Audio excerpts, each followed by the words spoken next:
This is a final session of the Free From virtual Christmas event. And I've got to say, so far today, the time has just flown by.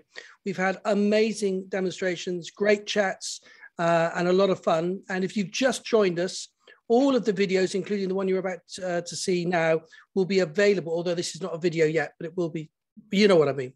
They will all be available at the end of the day on the marketplace for Free From.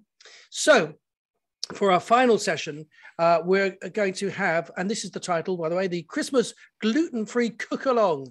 And this is courtesy of recipe developer and founder of the Free From Fairy, Vicki Montague herself. So we're going to join Vicki in her kitchen as she shows us how to make homemade mince meat, shortcrust pastry, and mince pies, along with some easy gluten-free vegan gingerbread and bread rolls. Sounds delicious and fabulous. So over to you, Vicki. Thank you very much, Tony. Yes, we've got our work cut out today. So if you are cooking along with me, I hope that you have pre-prepared all your ingredients as suggested in the advertising for the event. So we are really going to be dashing through today. I don't know whether we will get to bake all of it, and mainly that's because the gluten-free rolls need a really high temperature in the oven. So if you've only got one oven, then the likelihood is that we'll get the rolls done and the gingerbread dough will be done, and that will be ready for you to then make into whatever you want, whether you want to make a house or gingerbread men or whatever you want. And that could happily either be frozen at this stage, or it could sit in your fridge for a good 2 or 3 days before you use it. So that's kind of up to you. Everything we're doing can be frozen. So if you cook along now, then you can put whatever you make in the freezer ready for later on in December. I'm going to show you how to make the shortcrust pastry. I'm going to show you how to make the mince meat. Again, whether you put those two together today is entirely up to you. The pastry will stay in the fridge very happily for a couple of days, or again, you could freeze that if you wanted to. We probably won't get to actually making the whole thing today. We will definitely get to make all the elements, and then you'll be able to put them together in your own time. So, without further ado, I am going to suggest that we start with the mincemeat. So, I have already weighed out my, what have we got in here? Coconut oil. I've got some coconut sugar. You can use brown sugar if you prefer, but we're doing refined sugar free as far as possible today. So coconut sugar. I've got the juice of one orange and the zest of an orange, the juice of a lemon and the zest of a lemon, and I've popped that all into a big saucepan, as you can see, and I'm just going to stick that onto the hob, and I'm going to melt it. So I'm just going to leave that there for a moment as it melts. And then it really is such a straightforward recipe, because we're literally then just going to chuck in all the other ingredients. So that is, I'm doing a pear and amaretto mincemeat today. I have got lots of other mincemeat recipes on my website, including a low FODMAP one. So if you're low FODMAP and you're thinking, oh, Christmas is a total torture, then I've been on the FODMAP diet at Christmas, and so I developed lots of Christmas recipes that were low FODMAP. So there's good news for you if you're low FODMAP. Go and check out my low FODMAP mincemeat. All of these recipes are available on the website, and that's www.freefromfairy.com. So you'll be able to go there and get them all and print them all off if you haven't already. Yeah, so we're going with the pear and amaretto one today because that's my total favourite. So once that's all melted down, we're going to add some chopped pears, and that's, I've used 2 pears. It says 225 grams. That was the weight of them before I peeled them and chopped them. I just took the core out and chopped them really finely.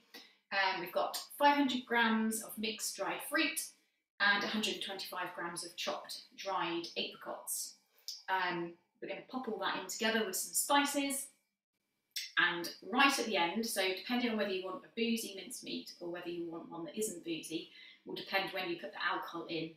So if you want alcohol to have basically evaporated, then you want to put it in at the same time as all the other ingredients. If you want it to be boozy, which I definitely do, then you want to wait until it's cool, and then you add the alcohol at the end so that you get the nice sort of boozy tint to it. So hopefully you've got that on the go. Mine is melting down and it will not take very long.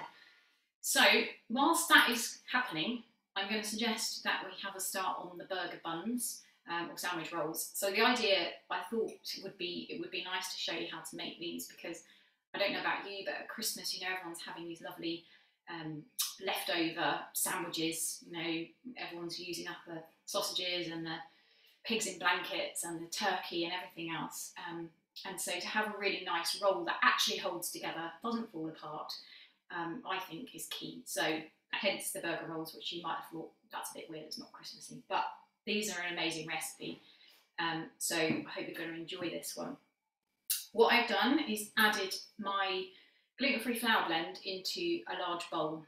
So for anyone who doesn't know anything about my flour blend, it's a whole grain gluten-free flour blend that I created for our family.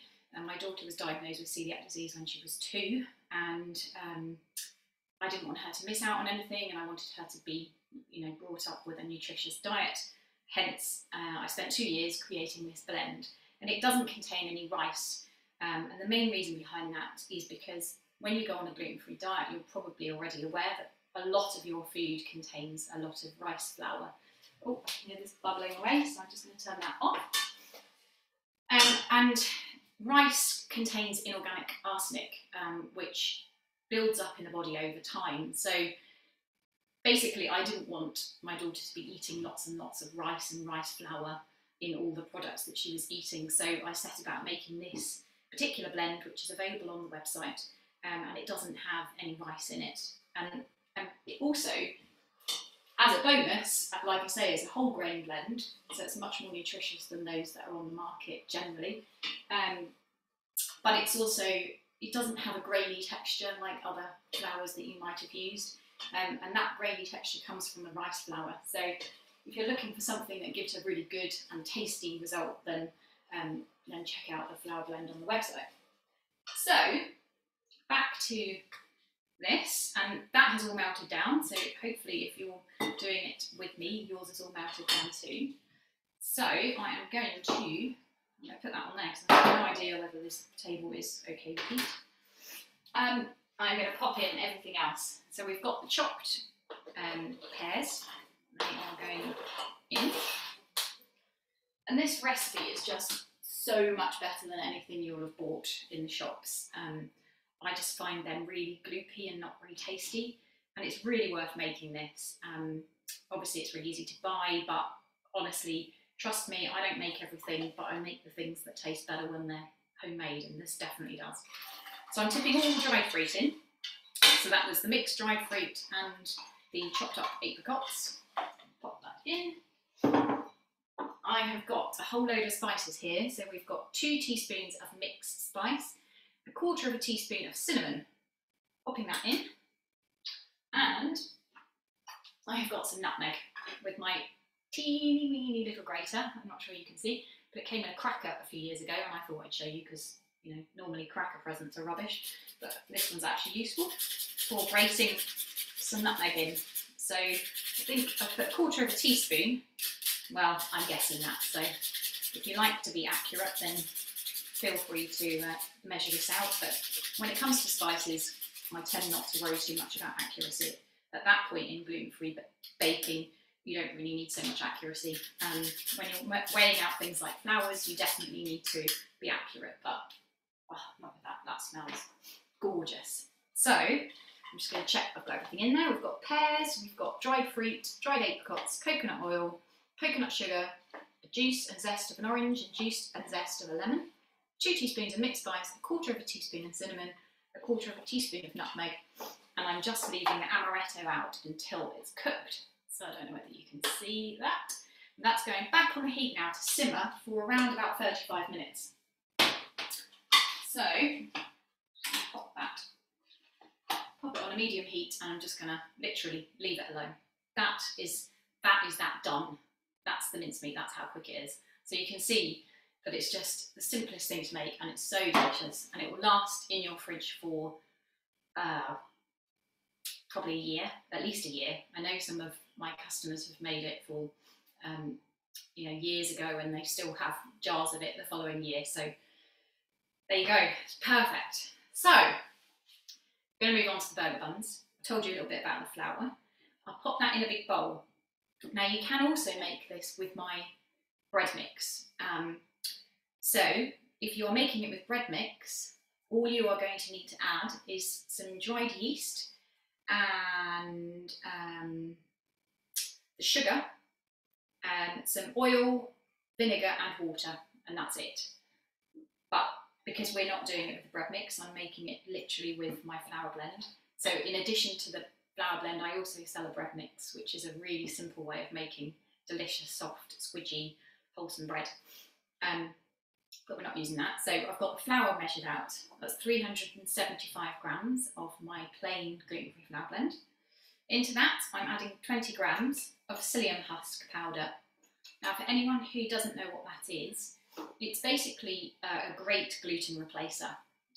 So it's similar in action to xanthan gum, but I much prefer it to xanthan gum. It's really great for adding moisture to bakes and for just allowing the bakes to be more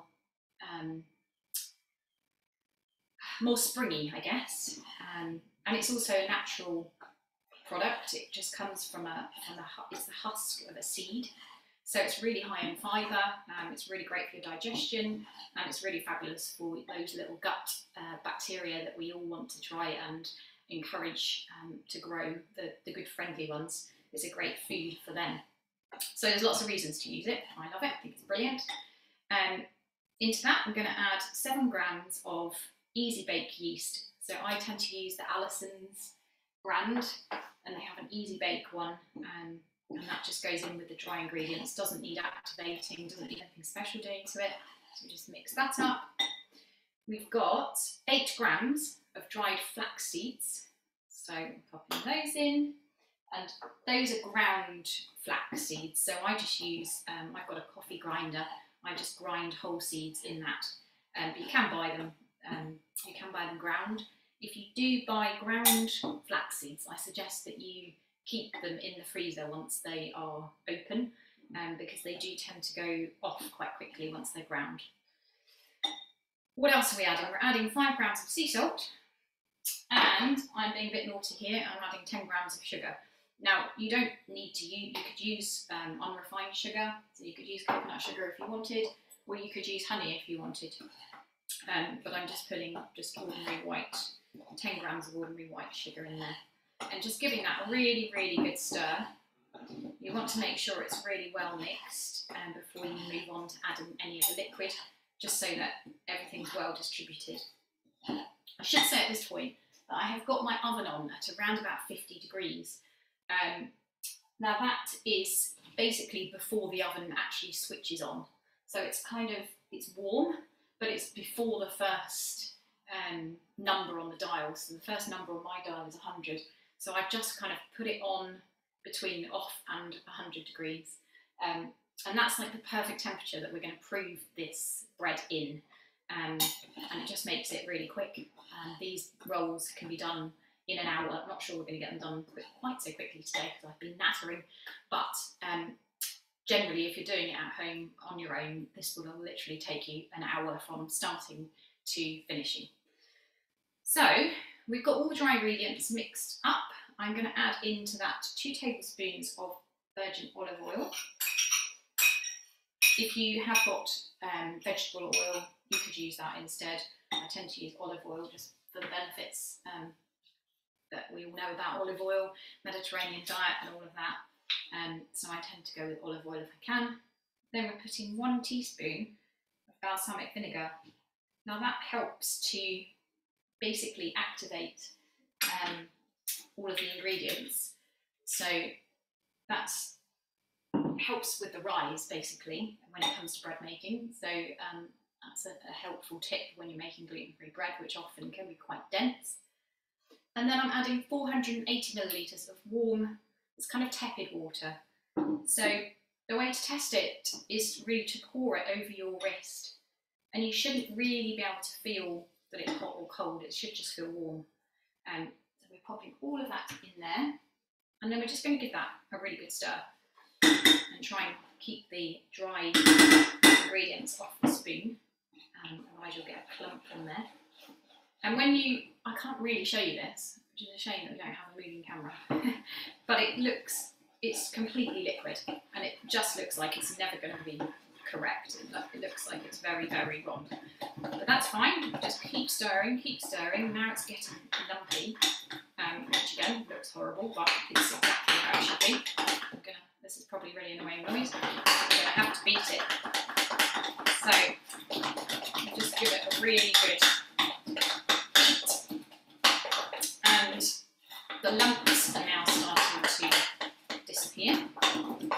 You could do this in a stand mixer if you had one, but really just wanted to show you how easy it is to make without one. It's not necessary to have a stand mixer or any fancy equipment. As you can see, I've just got a normal spoon and a bowl. So it's getting stiff now, as you can probably tell. My arm is slowing down, and that's exactly what we want. And that is basically what the psyllium husk powder does. It thickens the mixture, and it takes a little while to do that. So at the beginning, like I say, it looks really like it's very wrong, but as you can see now, it's definitely starting to come together into a dough. Now I'm just going to leave that for a moment while I get some oil, because we're going to need to oil our hands for the next bit, which is basically to make these into rolls or balls. Ideally I would leave that for 5 minutes just to sit, and that allows the psyllium husk powder to absorb more of the liquid. Oh, I can hear my mincemeat's bubbling very loudly, so I'm just turning that down. Give it a little stir, turn it down, and that'll be fine. So ideally we would leave this for 5 minutes. I'm not going to do that right now because obviously I'm trying to hurry up and show you everything. But I'm just going to leave that for a sec while I grab some oil. Now the key here really is to make your hands really oily, because otherwise you're going to get a really big sticky mess. And you're also going to want a good sized, oh it's black, you can't really see it, good sized baking tray. And I haven't prepared, but you're going to want ideally some of this stuff, which is brilliant. So this is silicone, don't know what they call it, silicone stuff, liner, that's it, silicone liner. I get it in Lakeland. You can get that, you can get it on Amazon. But it's brilliant. It's a non-stick, reusable sheet, which I use a lot in my gluten-free baking, and it's just brilliant. It allows things to not get stuck, basically, and it can be used lots and lots of times. It's also great when you're making things like cinnamon rolls, which I think I did last Christmas for you guys. It's a really helpful thing to have when you're trying to manipulate dough, so you can roll things up in it. You can move dough around. If you make a pizza, for example, you can make it on the base on here. So yeah, really handy thing to have in your drawer if you can. So going back to the dough, you can see that it's got a lot more solid. Like I say, I would ideally leave it a couple more minutes, but I don't want to do that today. I am going to put a whole load of oil on my hands, and then I'm going to attempt to divide this into 8, which is slightly challenging, but we'll give it a go. So, taking a dollop, basically, let's just take a dollop. So we've got a dollop, I've got oiled hands, and I'm literally just bringing that into a ball. So it's really nice and oily, and I'm going to pop that onto my tray. It's definitely a little bit soft still, because ordinarily they don't spread very much. These are spreading a bit, but that's fine, it's not going to matter. So if you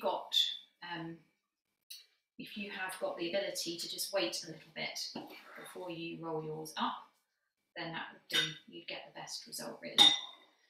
But I will carry on popping these on. Don't know whether I've got enough baking trays here, I don't think I have. But I'm going to keep oiling my hands. So you can see that the dough then doesn't stick. Keep being blinded by the light that's right in front of my eyes. It's a If I look like I'm squinting when I look up, that'll be because there's a light that I've put in front of me so that you guys can kind of see, but it's blinding me, which is interesting. So that's 4. Got to try and get 4 more on here, which could be interesting.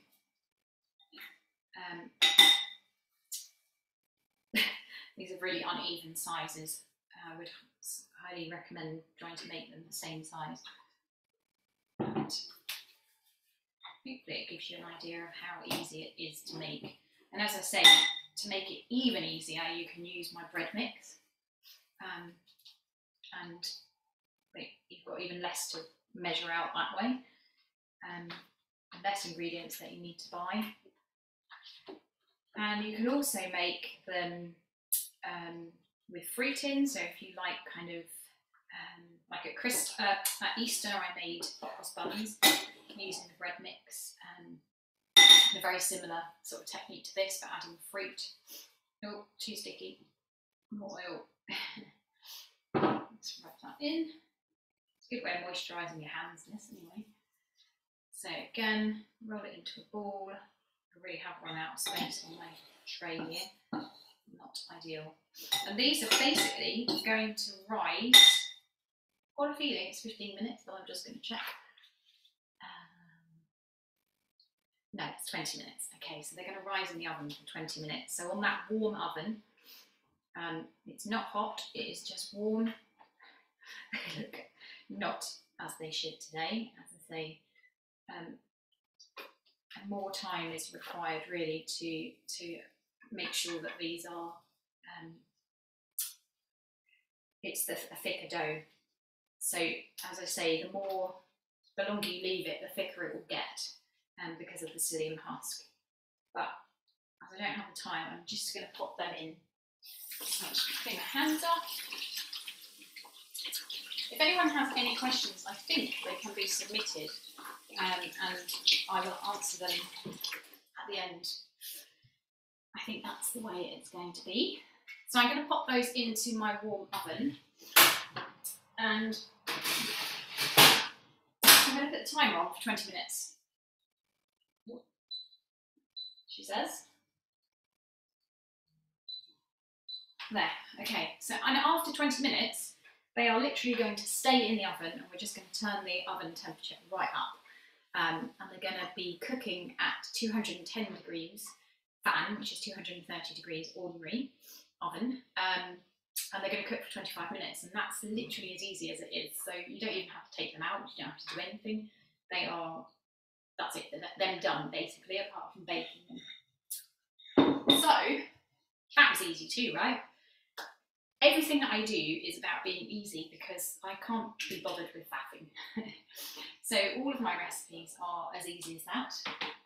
The whole idea is that they're wholesome, and generally they're reduced in sugar compared with sort of standard recipe, and they're just easy and well tested.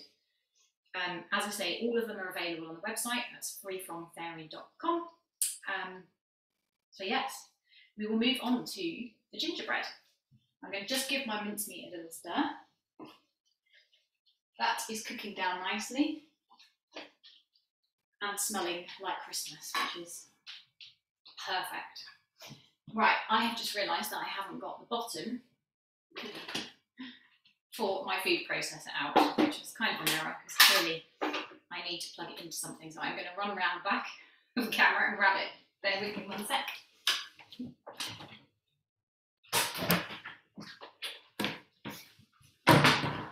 Okay, so thought I'd been organised, but trying to organise everything for this much stuff is quite a challenge. So I'm going to plug that in here.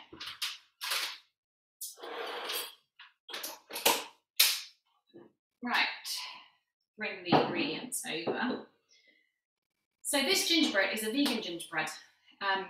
It is very lightly sweetened with coconut sugar or brown sugar, whichever you prefer. I'm using banana to sweeten it as well, and some molasses, which is a natural dark, like, it's a bit like, it's effectively like treacle.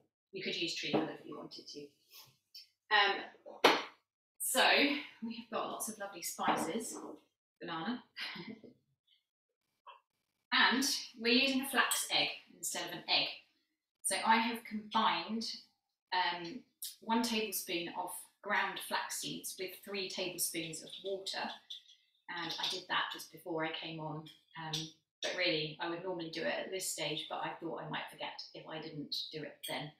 So if you're cooking with me, then you'll want to add 3 tablespoons of water to your ground flax seeds. That's the first step to the recipe, and it kind of makes like a sort of gloopy mixture, and that's what we're using to replace egg.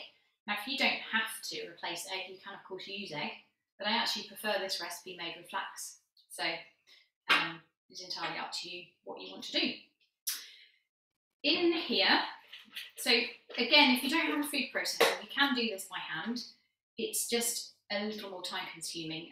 You're going to have to rub the fat into the dry mixture, and these machines do that for you in a matter of seconds, so it's purely laziness really. You could easily do this by hand. You would have to mash the banana, obviously that's going to be mashed up by the machine as well, so it just makes things really simple.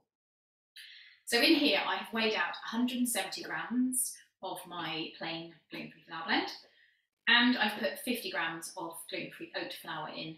Now I haven't bought oat flour, I've literally just taken some gluten-free oats, and again I've ground them in my coffee grinder, so tomorrow I might have a strange flavoured coffee when I have coffee. So that's already gone in, that's been mixed up, and into that I'm going to add the spices and the sugar. So I've got 2 teaspoons of ground ginger. I actually put a little bit more than that in because I particularly like gingery things, but 2 teaspoons is the amount that won't be too spicy for anybody who doesn't like it too spicy. If you like spicy, you can add a little bit more.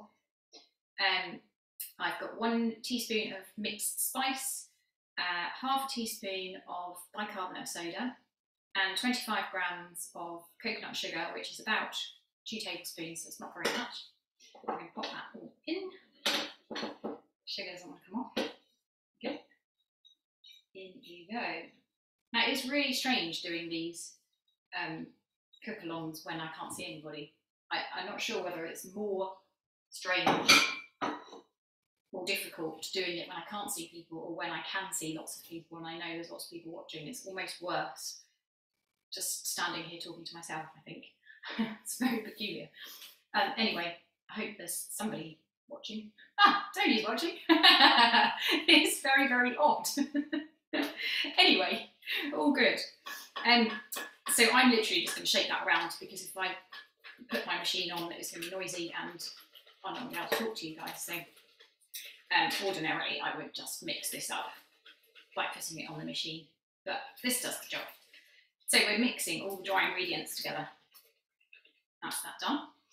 And then I'm going to pop my banana in. So this was a little tiny banana, which was actually 50 grams, amazingly. But, you know, normally bananas are a little bit more than 50 grams, so you'll have to eat the rest. So I've just broken that up and popped that in. If you don't have a machine, like I say, just mash the banana up. That will work just fine. I've got 50 grams of coconut oil, which I've kind of chopped up a little bit. So let's sort of, I'm throwing around, into sort of smallish pieces, just because it makes it easier for the machine. And hopefully it will be slightly less noisy, but it's going to be noisy for a little bit, so you might want to mute in a mo. Mute me, if that's possible. Don't even know whether that's possible. Anyway, joys of technology. So that's going in, and we are putting the molasses in. So we want a tablespoon of molasses. This is a challenging thing to measure out. There you go. If you oil the spoon first, that always helps because you don't end up with a really mucky spoon. So if I just rubbed oil around that would have been helpful. But hey, I didn't, so now I have to scrape it out. So a tablespoon of molasses, and what else have I missed? The flax egg, of course, the thing that's going to bind it all together. So we're just going to literally pour that over the top, or the egg, whichever you want to use. And then I am going to have to put my machine on, so I apologise for the noise. And I'm going to pulse it, so I'm literally just going to do it in bursts until it comes together into a nice dough. And I should have said, the recipe does say a zest of half a lemon as well to go in there, which just adds a nice contrast, I guess, to the sweet spiciness. I haven't got one, so I haven't put it in. If you have one, put it in. Stick that on there. I'm just going to pop this on. Turn here, so I'm just going to pulse it.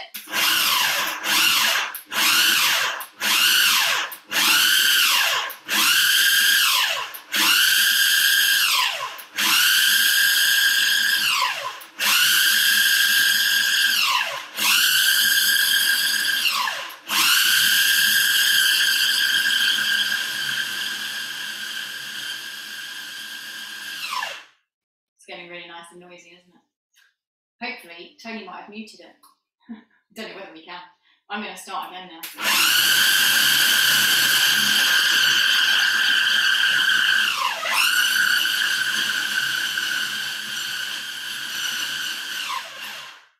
Right, it's getting very stuck, so I'm going to give it a prod. Let's see if I can maybe do this without the machine now. So, hopefully, that has pushed it together enough. Let's just pop this out onto the table. Now this is the most delicious dough, I have to say. I'm going to be hard pushed not to actually try and stop myself from eating it as it is. Quite often only half of it gets baked because if the kids are around they come and pinch like massive amounts of it. So I don't know whether you can see. Okay, so I'm just literally squishing it together now. Technical term I like to use. Squishing it into a dough, and that's come together really nicely. I would generally suggest chilling it at this point, but we don't really have time for that. I am going to get my husband to come and wash up my jug though, so that we can make the pastry really easily. So he's on standby. My assistant, thank you very much. Oh, actually, you might need a blade. Thank you. Okay, so as you can see, that has come together into a really lovely shiny dough. And ordinarily I would chill that, but I'm not going to because I'm a rebel, and I wanted to show you how to roll it out so that you can, feel confident with that bit. Ordinarily, in the recipe I've said chill for 20 minutes. That just allows the stickiness to kind of be taken away, I guess. Sorry, wash my hands. Give them a quick wipe. Yeah, just makes it a little bit easier to sort of deal with, I guess. But we'll have a go at doing this without having chilled it. So I'm going to put some of my flour, which I've just rubbed off. This is a great way to keep the flour blend, by the way. So currently, if you do buy the flour or you've already bought it and you have it, you'll notice that the packaging is a temporary packaging. It's plastic packaging, and it's not very attractive. And it's not that easy to stand up. So I either put a clip on to the top of it. So I've got these brilliant plastic clips that I just use to seal up bags, so that you can use that on top of the flour, or you can decant it into a nice jar, which just makes it nicer. So I am going to pop some flour down and get my lovely rolling pin. I often get asked about this rolling pin, and I really wish I could read the make of it, because I bought it locally. It's a chap in, I think he's in Devon, he might be in Somerset, but makes these wonderful rolling pins which are lovely and long and don't have the sort of funny end bits that get in the way when you're rolling out a big bit of pastry. Sadly, I can't remember. If anyone is interested in them, then let me know and I'll try and dig the details out. So I have just rolled that out a little bit and it's gone all cracky, which is absolutely fine. What I'm going to do is I'm going to turn it and I'm going to push it down and make it into a circle, and then I'm going to roll it again. And again, it's sort of cracky, so I'm just literally going to turn it again, give it a little push the cracks together, roll it again. Now the rolling kind of just brings it all together, but it really helps if you just spin it around, and it also stops it from getting stuck on the bottom on the table, which is definitely what you don't want to happen. So I'm going to keep going, keep rolling. We want it till it's about, I normally say like a pound coin thickness. It's entirely up to you how thick you have it. Give it one last turn. This is the way that I do pastry as well. So you just roll it and then kind of reshape it, bring it in together because it might start to crack, and then turn it. So you want to be turning it all the time, making sure there's flour. If it's getting sticky, then just pick it up, bring some flour in, and then go again. So that's basically the way to roll out gluten-free pastry, so that you don't get yourself in a mess with it sticking. Now I did get my gingerbread house cutter out earlier, but I couldn't find all the bits. So we had the box and we had some of the bits, but not all the bits, so we're not having a gingerbread house. We will have just some boring old round gingerbread biscuits. But you can see that literally all I did there was pushed it down, give it a twirl, little sort of shuffle backwards and forwards, and out it comes. Oh, there you go. So that, it's literally as easy as that. And if you were going to be making a gingerbread house, oh, perfect, thank you very much. Machine's back. If you're making a gingerbread house, you just cut out all of your individual pieces, put them onto a baking tray, and this bakes for 10 to 12 minutes at 160 degree fan or 180 degrees full whatever, normal oven. I don't know what you call them.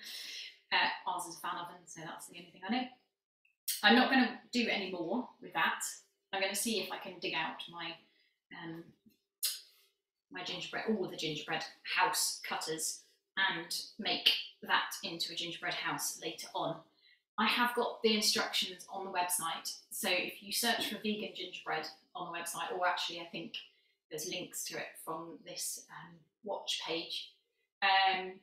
Actually, it may be the wrong recipe that they've linked to, Free From Festival linked to. I've got a feeling it might be my gingerbread men recipe, which has got lots of sugar in. But there's either. But if you want to make this particular gingerbread, it's called vegan gingerbread, and it has the picture of a gingerbread house. I don't suppose you can see that, but and there are instructions for how to make sugar syrup, for example, to stick all the pieces together and all that kind of stuff. So it's a really lovely activity to do with the kids, and you know, why not, it's Christmas, so making a gingerbread house is kind of fun. I am just going to wash my hands off, and I would suggest giving your mincemeat a little stir. Mine is bubbling away nicely. Oh, all of the fruit has like puffed up and absorbed all the moisture. It looks absolutely amazing. The pear is softening down as well nicely. But you will have little lumps that remain in there, which just gives it a really nice texture. So, on to the pastry. Let's move this out of the way. Now, lots of people say to me, oh, pastry, it's so difficult, can't make gluten-free pastry, it just never works and falls apart, and yeah, well, I promise you this recipe will not do that. So, we have got just 4 ingredients, and it probably takes as much time to make this as it would to go to the shop, and well, actually even just go to the fridge and pack it open of your packet stuff. It would definitely take longer to go to the shop. So into here, where are we? We've got 200 grams of my plain flour blend. Now this is really, really, really, I can't kind of emphasize enough the importance of using my flour blend with these recipes. So with gluten-free baking, you'll often find recipes and they say gluten-free flour, 200 grams of gluten-free flour. And I can promise you that's the easiest way of having a recipe that doesn't work, because all gluten-free flour blends are made from different flours. They all have different amounts of different flours in them, and all the different flours have different properties. Now, I've written a blog about this on the website if you are interested, and obviously just contact me and I can give you the link to that. But when you understand a little bit about gluten-free flour, then you realise that it's really important to choose recipes that specify what gluten-free flour has been used. So really, it is not helpful for a recipe developer to say 200 grams of gluten-free flour, because, as I say, depending on what flour blend you use, you'll get a very different result. And my particular gluten-free flour blend, being whole grain, is very, very similar to wheat flour. So you don't need to add loads of extra water or moisture, which you do to most gluten-free flour blends. And the reason for that is because most gluten-free flour blends have got they're made mainly from white starches. So they're very, very white. You'll notice that this isn't, well, you probably can't see it in this light, I don't know, but it's not like bleach white like normal flour blends are, and that's just because of the whole grains in it. But it does behave differently, and it's more like wheat flour. So yeah, if you're going to make these recipes, I really suggest using the white flour blend, which is this flour blend, or choose a different recipe and use the flour blend that the recipe suggests. But if you want to make a pastry that tastes delicious, is lovely and short, then this is the one.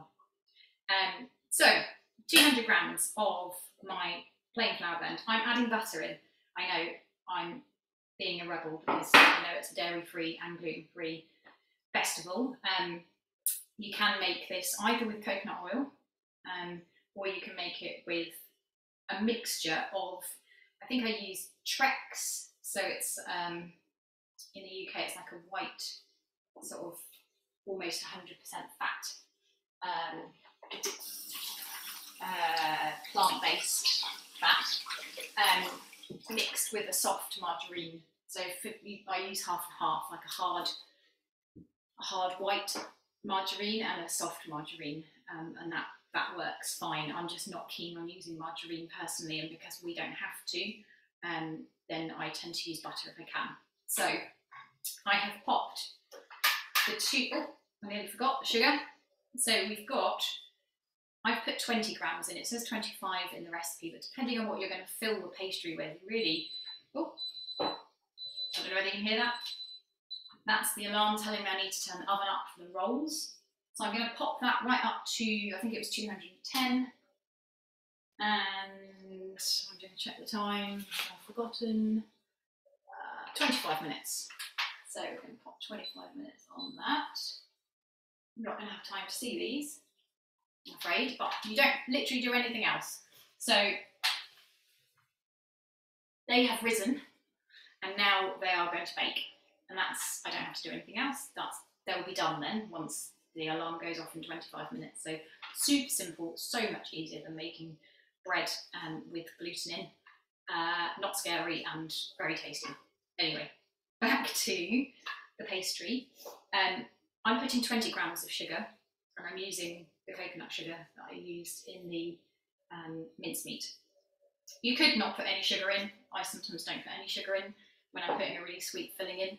You don't really need it, but it's Christmas, so I'm putting a little bit in. And I'm going to literally pulse that in the same way that I pulsed the gingerbread. So I'm sorry, it's going to be noisy for a sec.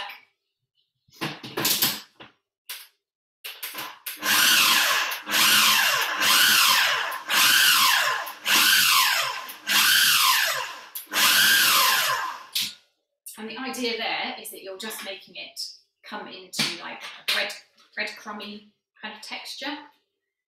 Again, if you don't have one of these machines, then you can absolutely do it by hand. It just means you're going to have to learn how to do rubbing in if you remember doing that at school and you haven't done it since. It's quite fun, but it just takes a while, so I'm lazy and I do it in here. I've just had a message and I cannot read that. How much butter in the pastry? Half as much. So, sorry, 100 grams of butter, 200 grams of flour. And then I put 20 grams of sugar, but like I say, it's up to you how much really. And then we are adding the magic ingredient, which is an egg.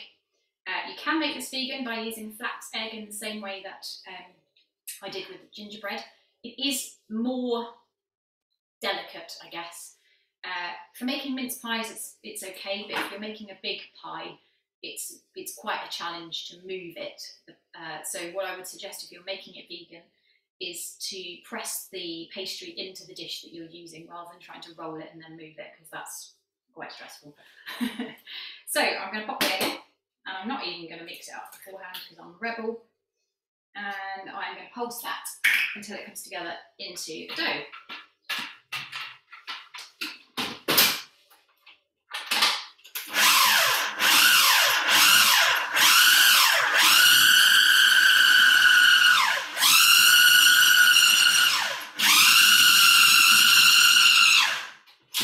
That'll do, that'll waste. Okay, so it's a very rough dough. I'm gonna bring it together on the table.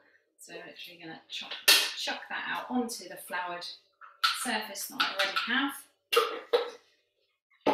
And I'm gonna bring it together into a dough. So the egg is the key ingredient for gluten-free pastry. If you try and make this without egg, it's just not gonna work. So if you've had fails with making pastry gluten-free before, and you've followed an ordinary recipe, so you've just put flour and sugar if you're using it and water, it just doesn't bind well enough, and it will fall apart.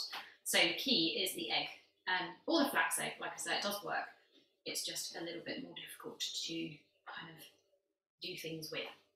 So that has come together. If I pulsed it for longer, it would have come together in the machine, but I didn't want to deafen you guys.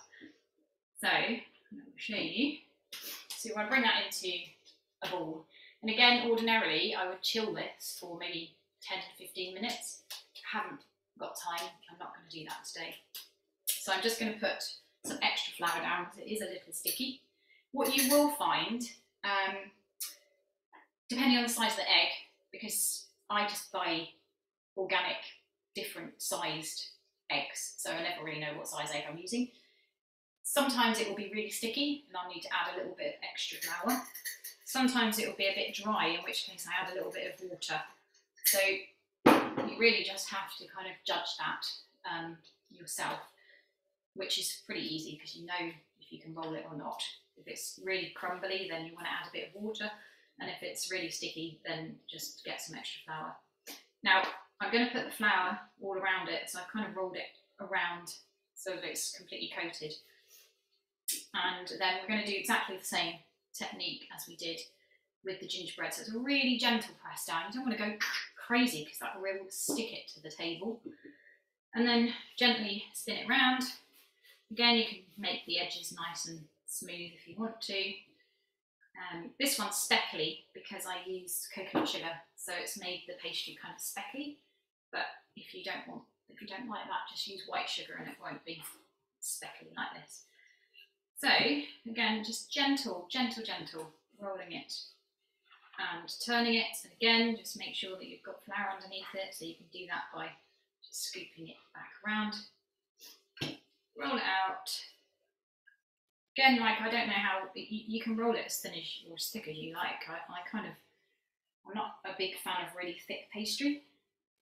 So I've probably gone a little bit thinner than I do with the gingerbread. And then I'm going to put a little bit of flour around the edge of my cutter, and you can put a little bit on the top as well. It just helps stop the cutter from kind of pulling and sticking as it goes through. And I've chosen a cutter. Here's my tray, and the cutter basically is almost exactly the same size as the hole. I'm going to choose, actually I'm going to do the fluted side, so I'm just going to pop a bit more flour. And again, in the same way as I did with the gingerbread, just kind of shuffle it around and then out it pops. Hopefully, no, the light is terrible, isn't it? Because I've got it right there. You can't see that. I don't even know what I'm trying. And I'm going to push that into there. And actually, I think I want a bigger cutter, because if you have a look at that, it's just slightly under the edge. I'm not sure how much you can see, but it doesn't really come right to the top. I could make it deeper. So I'm going for the next size up. Let's have a go with that one. and keep an eye on the time. All right. So I'm going to pop that one in. Let's have a look at that. Now, when you're putting it in, you want to be really gentle again. Just let it find its own way in, really. Just gently, gently pushing it down. If you go crazy, you're just going to make it crack. So just really gently ease it in. That's a much better size, so it comes right up to the top. So you want to ignore me when I said about the size. You want it to be slightly bigger than the whole. You can't see that, but it's bigger than the top of the tray. Now I'm going to keep going with that. So give it a little shuffle. Now those two have stayed on the table rather than coming out in the cutter, but that's okay. We just want to pull apart the bits of pastry around the edge, and then we can gently pop it, pick it up. So you see I've dropped it on, and then I'm just going to really gently ease it in there. And you do have to be gentle. It doesn't like being pushed. It will split. There you go. Okay, so we're going to keep doing that. And I'm going to give the mincemeat another prod. Now, because I want the boozy mincemeat, I'm just going to give it a little stir. I think it's probably pretty much done. I'm going to take it off, come around and show you, see if you can see what this looks like. I wish you could smell it because it's amazing. I don't know whether you can see that, but it's yummy. So I'm going to wait for that to cool a little, and once it's cooled a little, then I'm going to pop, I think it's 4 tablespoons of alcohol, and my preference is amaretto because it's delicious and sweet and yummy, and it goes really nicely with the pear. And then it's really just, whilst I'm waiting, I'm going to put these in the fridge, so the pastry will be lovely and cold, so we can literally just fill up all of the holes and wait for the mincemeat to cool down a little bit. Put the alcohol in, or put it in at this stage if you don't want it to be too alcoholic. And then you're just going to 3/4 fill the pie. And on my website I've got a recipe for a frangipan topped mince pie, which is a lovely almondy cake mixture that goes on top of the mincemeat. So you put a little bit of mincemeat in, and then some of the almondy cake, and they make the most delicious mince pies. But if you just want a basic mince pie, you can just do this, fill them, and then it's up to you. If you've got some extra pastry bits left over, you can cut out some stars and pop them over the top. If you want to make double quantity of the pastry, you can then make an actual full top. And if you're doing that, you'll want to just put a little bit of water around the top of the pastry, around this bit here, before you put the lid on. And then just put a little hole in the top to allow the steam to come out when it cooks. They take about 15 to 20 minutes to cook, and that's at 180 fan, which is 200 degrees on a normal oven. So yeah, I think I've done everything. So we have done a lot of stuff in a short amount of time. You can see how easy it is. It's just so simple to do, and the end result is just far and away better than anything you're going to buy. So if anyone's got any questions, or I haven't said anything, I should say that I have got gluten-free cookery lessons, which are pre-recorded videos like this showing how to do all kinds of different bakes. So if you're looking for some extra help in the kitchen, or you're looking for a present for somebody who's gluten-free, then that would make a brilliant present. I also do one-to-one cookery classes like this over Zoom. So you're in your kitchen, I'm in my kitchen, and we literally cover all the things that you want to do. So rather than going to a cookery school and learning how to make a whole load of stuff that you're never going to make again, I teach you exactly what it is that you want to make that will be useful for you. And all the details, all those things are on the website, so it's freefromfairy.com. And I think that's it. Tony, do you have any questions? Well, we don't have any questions in the chat, but I want to say, Vicki, first of all, absolutely fascinating. And in less than an hour, you've managed to show us like the basis of so much. Yeah. I can't wait to see the rolls. You have to take a picture of them when you take them out and put them on Instagram. Definitely. I think we have one question coming in. Although, Margarita, if it was the question about butter, we did answer that question. It was 100 grams of butter, wasn't it? Half as much butter to flour, yeah. Half as much butter to flour, yes. And yeah, you can double the recipe if you want to make more. And yes, yeah. So. I was interested to know more about your flours, though, how people can get hold of them, sure. And where to find them. Yeah, so currently I only sell them on my website, and that's really because they're a bit of a secret. And it's always been quite a challenge to get them manufactured. So I keep it a bit of a secret, and my little gang of customers, you know, they come back and buy it, and then I kind of keep it quite secret. So you're very lucky to be, you know, finding out about it if you didn't know about it already. So yeah, you can buy it on the website.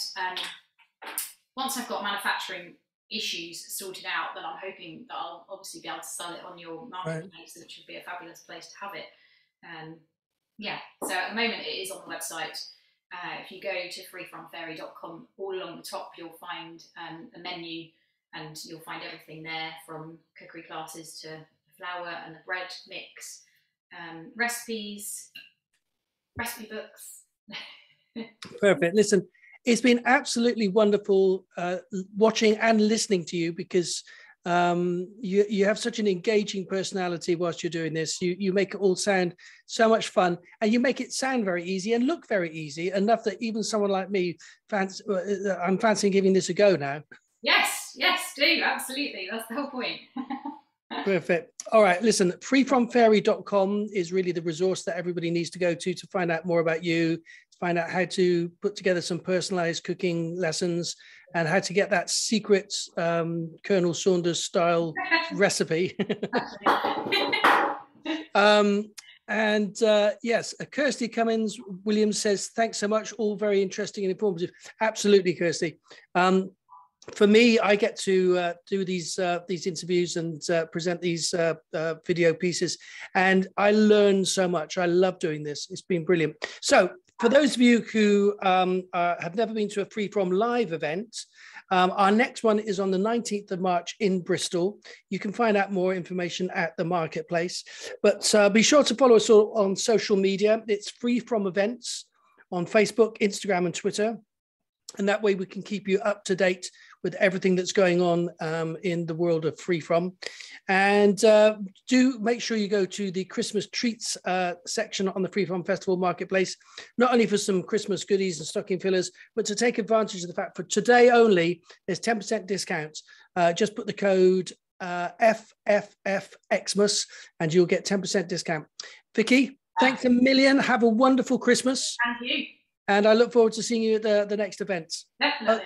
Yeah. And everybody who's been watching, thank you so much for joining us. Don't forget, you can also see all of these presentations again later today on the marketplace, when the videos will be edited and put up. So on behalf of myself, Tony Moore, and Freeform Festival, I want to say thanks for joining us today. Be safe, be well, have a fantastic Christmas, and we hope to see you next year.